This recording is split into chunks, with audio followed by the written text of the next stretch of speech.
Okay, my dears, ninth graders, how are you doing? I hope everything is perfect at home and you've been taking care of you and your families, as well as practicing a lot of English. Then today, our topic is related to the type of test that from English might be the first time that we're going to talk about this. But I'm quite sure that from Spanish, with your teacher Karen, you have been discussing about it. Then the topic is, as I said before, kind of test. And the goal, the main goal that we have for this lesson is that at the end of this lesson, students will be able to recognize first and write. Yes, we're going to write an argumentative test. Testo argumentativo.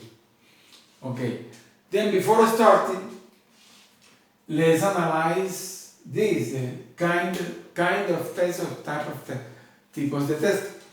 So in English, we normally can face this descriptive, informative, instructive, persuasive, and argumentative test, as well as expository. But expository test will be taught in the next lesson. It is important to recognize them. You know that in that way it would be easier for you to get into a reading comprehension task. Type of test. I will just list some example. The newspaper. The newspaper is a kind of test. A poem. A letter, a sign, so that sign that you might face in the street is a kind of test too. A shopping list, a recipe, una receta, yes, that is a kind of test. Many things. An email, yes, is a kind of test too. But they are divided according to their purposes, yes. Let's analyze this first. I will go through this just briefly, because remember that we are going from ninth grader, we're going just to make emphasis in the argumentative.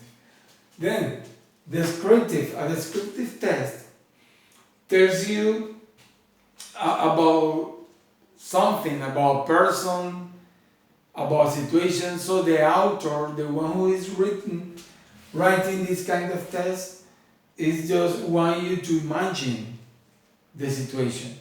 And we can identify this kind of test, a descriptive test, because they are full of adjective. Yes? This is a way to identify them. They are full of qualities. Sí, se utilizan muchas cualidades o adjetivos para que el autor, quien escribe, pues nos ayuda a través de ello a imaginar algo, alguien o una situación. That is the main point, descriptive. Alright? Instructive. Instructive, they give us the order, some instructions to do something. They tell us how to do an activity. For example, manuals are made through this kind of test. And they basically use imperative. Imperative when they are written. Example, when you are going to make a recipe, so you are going to prepare, a hot dog, una receta, un perro caliente, then you are going to find in that recipe all the instructions with imperatives. Haga esto primero, después lo otro, después lo siguiente, etc. Right? That is the main way, and we can identify that it's very easy by using imperative. Informative, they are just used, of course, to give information, and they use facts. So the writer, based on facts, to give you the information when they are going just to write this kind of test. Facts, hechos. los informativos se basan en hechos más que en opiniones. Alright. And finally, we got here persuasive. Yeah, persuasive tests, they are used to tell you, they invite you, instruct you to do something. Yes? And these kind of tests, they are rhetorical questions. They are full of this. Rhetorical questions, they usually use capital letters too. Yes. Entonces, los textos persuasivos utilizan mucho lo que son las preguntas retóricas. Aquellas preguntas que no es necesario contestar. Example, say, do you need a vacation? Yeah, that is. So in that test, the writer is inviting you to, of course, to take a vacation. And it is full of capital letters. Tiene muchas letras en mayúscula. Por eso es muy sencillo identificar los textos persuasivos. Then, and finally, this, argumentative. Argumentative is just, then it's a little bit more complicated.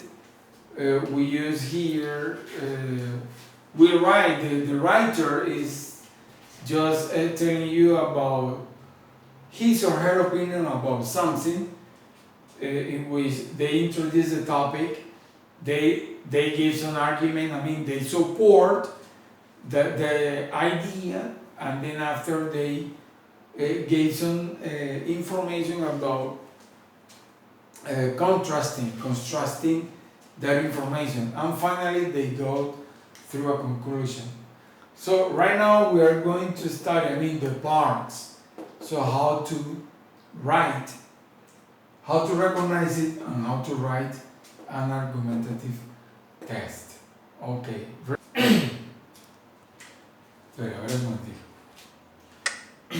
Oh, sorry. Okay, so getting back to this topic from name gravers, now we are going to say how to write an argumentative test or essay, ensayo argumentativo. Then for this, mainly we need 5 paragraphs if we want. So as you can see here, we need just the first paragraph has to be an introduction, and then after the body paragraph that they are made of 3, in which are your ideas that are in favor and also against the argument that you are going to write about. And finally, the conclusion. Alright?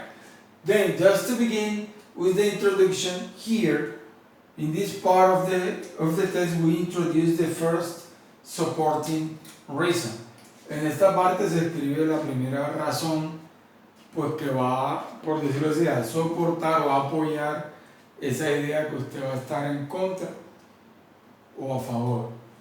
Entonces, this is important in the first part of the test. So we can say that as an example of this, we can say that here in Yoruba, the most raining months are at the beginning of the year. Yes? Then, in the second part of this, the body part of the test, then we are going to cite the details of evidence. Aquí vamos a citar, nos vamos a apoyar de dónde hemos tomado la información. Entonces, we usually begin this part with according to. Entonces, como dijimos al inicio que los días más lluviosos, los meses más lluviosos de Urabá se encuentran ubicados al inicio del año, entonces decimos no, de acuerdo al estado meteorológico de la zona, blah blah blah. Alright?